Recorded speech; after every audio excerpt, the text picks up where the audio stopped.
रात के सन्नाटे में पुरानी दिल्ली की घुटन भरी गलियों से दूर एक सुनसान सड़क पर एक हवेली खड़ी थी।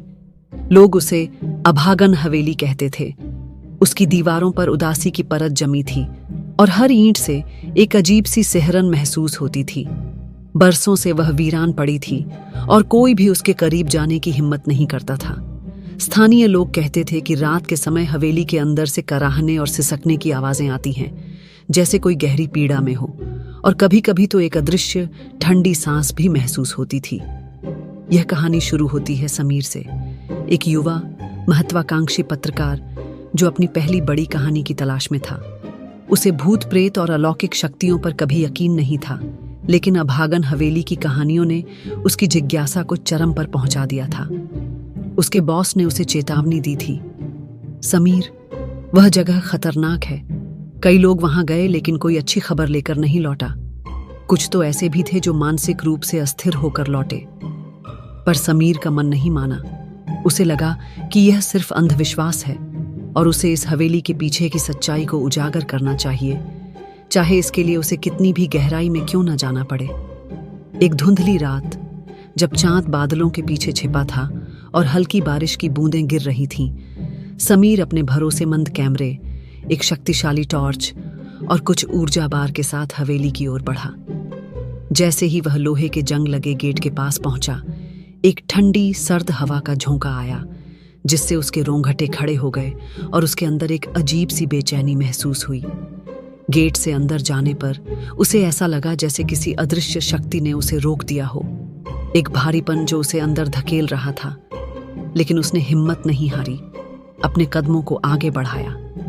अंदर का माहौल और भी डरावना था। हवा में सीलन, पुरानी लकड़ियों और कुछ अनजानी मीठी सी गंध घुली हुई थी, जिससे उसका सिर चकराने लगा। टूटी हुई खिड़कियों से चांद की हल्की रोशनी अंदर आ रही थी, जिससे अजीबोगरीब हिलती हुई परछाइयां बन रही थीं। समीर ने अपने टॉर्च की रोशनी चारों ओर घुमाई। धूल की मोटी परत हर चीज पर जमी थी, फर्नीचर, दीवारें, सीढ़ियां। एक टूटी हुई तस्वीर की फ्रेम दीवार पर लटकी थी, जिसमें एक खूबसूरत महिला का धुंधला चेहरा दिख रहा था। उसकी आंखें कुछ जानी पहचानी सी लग रही थीं, जैसे उसने उन्हें कहीं देखा हो। एक अजीब सा खिंचाव महसूस हो रहा था। समीर ने मुख्य हॉल से होते हुए ऊपर जाने वाली सीढ़ियों पर कदम रखे। हर सीढ़ी पर चढ़ते ही एक पुरानी लकड़ी के चीखने की आवाज आती थी, जो सन्नाटे को और गहरा कर देती थी। ऊपर की मंजिल पर कई कमरे थे, सभी खाली और खंडहर। हवा में एक अजीब सा गुनगुनाहट सुनाई दे रही थी, जैसे कोई धीमी आवाज में कुछ बोल रहा हो।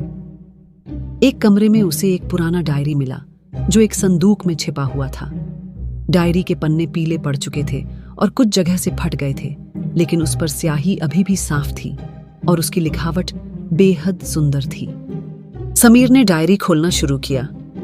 यह हवेली की पुरानी मालकिन लक्ष्मी की डायरी थी। लक्ष्मी एक अमीर व्यापारी की इकलौती बेटी थी और उसकी शादी हवेली के मालिक राजेश से हुई थी। डायरी में लक्ष्मी ने अपनी खुशहाल शादीशुदा जिंदगी के बारे में लिखा था। कैसे राजेश उसे बहुत प्यार करता था, उसके लिए चांद तारे तोड़ने की बातें करता था, और कैसे वे दोनों इस हवेली को अपना स्वर्ग मानते थे। उसने अपनी छोटी छोटी खुशियों, अपने सपनों और राजेश के साथ बिताए हसीन पलों का जिक्र किया था। लेकिन जैसे जैसे समीर पन्ने पलटता गया, डायरी का स्वर बदलता गया। लक्ष्मी ने लिखना शुरू किया था कि कैसे राजेश का व्यवहार धीरे धीरे बदलने लगा था। वह अजीबोगरीब हरकतें करने लगा था, देर रात तक जागता था और उसकी आंखों में एक अजीब सी हिंसक चमक रहती थी। उसने यह भी लिखा था कि उसे हवेली के अंदर कुछ अजीब आवाजें सुनाई देने लगी थीं, फुसफुसाहटें, भारी कदमों की आहटें और कभी कभी तो एक औरत के रोने की आवाज भी, जो उसकी अपनी आवाज से मिलती जुलती थी। एक दिन लक्ष्मी ने लिखा था कि उसे राजेश के कमरे से एक अजीब सी गंध आई थी, जैसे किसी पुरानी चीज के जलने की या सूखे खून की। उसने उस रात राजेश को छत पर कुछ करते हुए देखा था। वह किसी अदृश्य चीज से बात कर रहा था, लेकिन जब वह उससे पूछने गई तो राजेश ने उसे डरा दिया और कहा कि वह बस हवा खाने गया था और उसे भ्रम हो रहा है। लक्ष्मी को शक होने लगा था कि राजेश कुछ छुपा रहा है, और यह शक धीरे धीरे डर में बदल गया। डायरी का अगला पन्ना समीर के हाथ से छूट गया।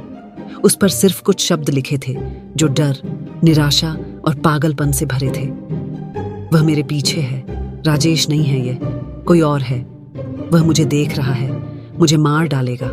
उसने उसे जगा दिया है, मैं कहीं नहीं जा सकती।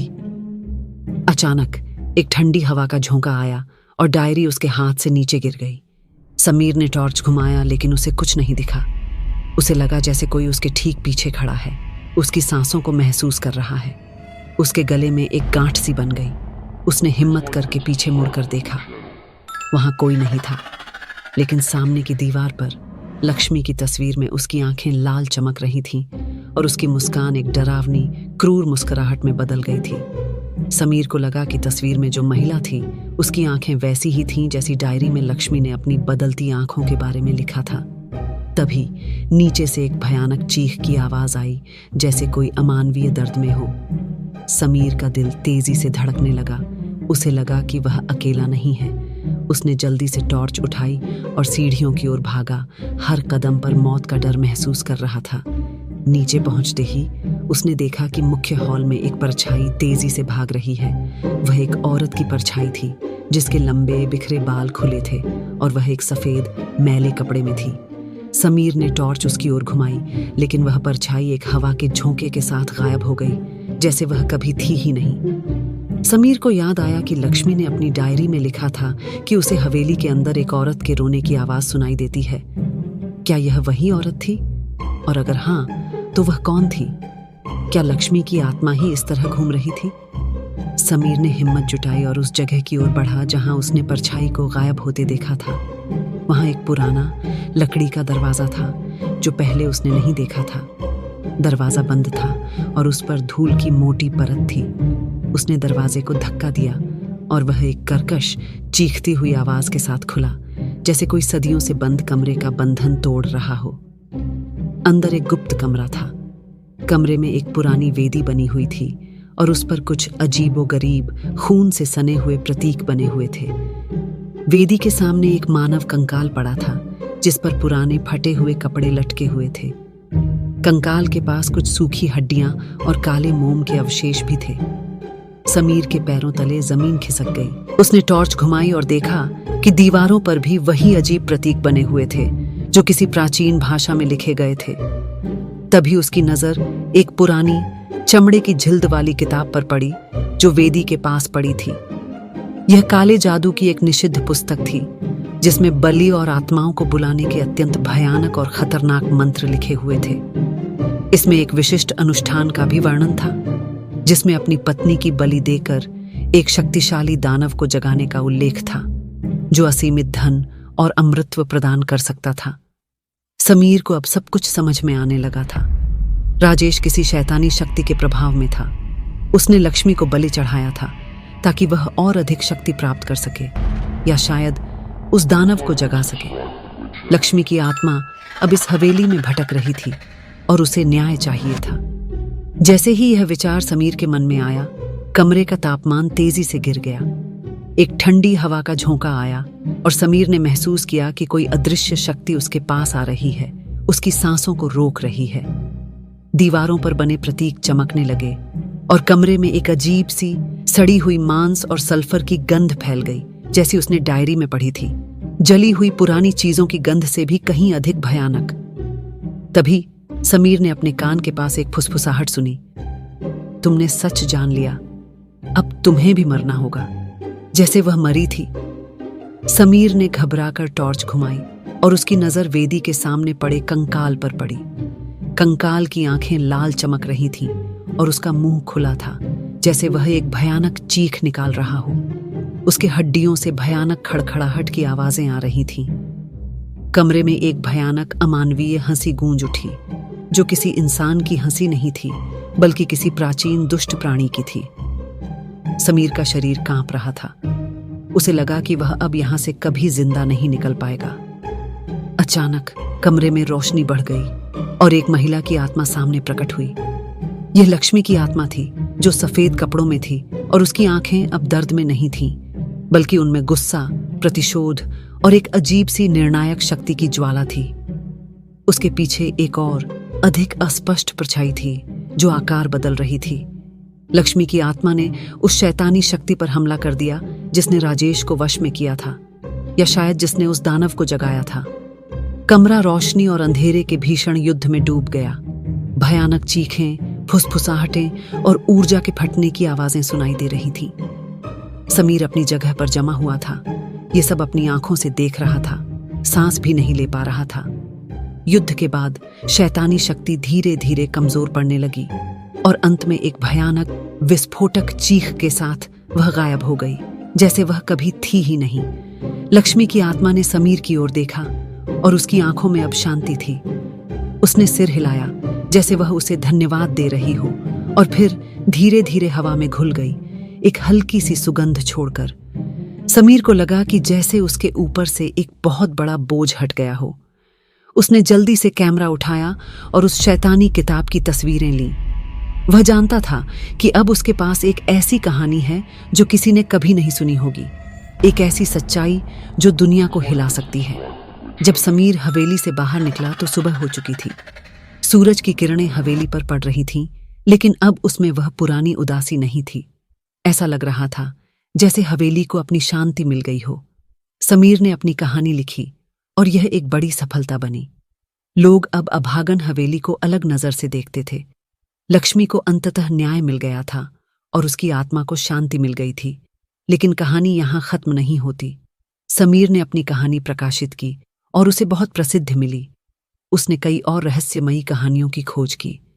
सालों बाद एक रात समीर अपने दफ्तर में देर तक काम कर रहा था। अचानक उसके फोन पर एक अनजान नंबर से तस्वीर आई। यह तस्वीर अभागन हवेली की थी, लेकिन पहले से कहीं अधिक धुंधली, और तस्वीर के ठीक बीच में एक खिड़की से एक अस्पष्ट चेहरा दिख रहा था। यह लक्ष्मी का चेहरा नहीं था, न ही उस दानव का। यह एक नया चेहरा था, मुस्कुराता हुआ, और उसकी आंखें, समीर को यकीन था, वही चमक लिए हुए थीं जो उसने राजेश की आंखों में डायरी में पढ़ी थी। समीर ने घबराकर अपने कंप्यूटर पर उस हवेली की पुरानी तस्वीरें खोलीं जो उसने ली थीं। उसने झूम किया और उसकी आंखें फटी रह गईं। उन पुरानी तस्वीरों में भी सबसे पीछे की खिड़की पर वही अस्पष्ट चेहरा हल्की सी परछाई की तरह मौजूद था। ऐसा लग रहा था कि वह चेहरा हमेशा से वहां था, बस समीर ने कभी ध्यान नहीं दिया था। क्या वह शैतानी शक्ति पूरी तरह से खत्म नहीं हुई थी, या हवेली में कोई और अधिक प्राचीन और छिपा हुआ रहस्य था जो लक्ष्मी की कहानी से भी कहीं ज्यादा गहरा था? समीर का दिल तेजी से धड़क रहा था। उसे लगा कि वह सिर्फ एक अध्याय बंद कर पाया था, पूरी किताब नहीं। हवेली का रहस्य अभी भी अधूरा था। क्या आप जानना चाहेंगे कि समीर इस नए रहस्य की तह तक कैसे पहुंचता है?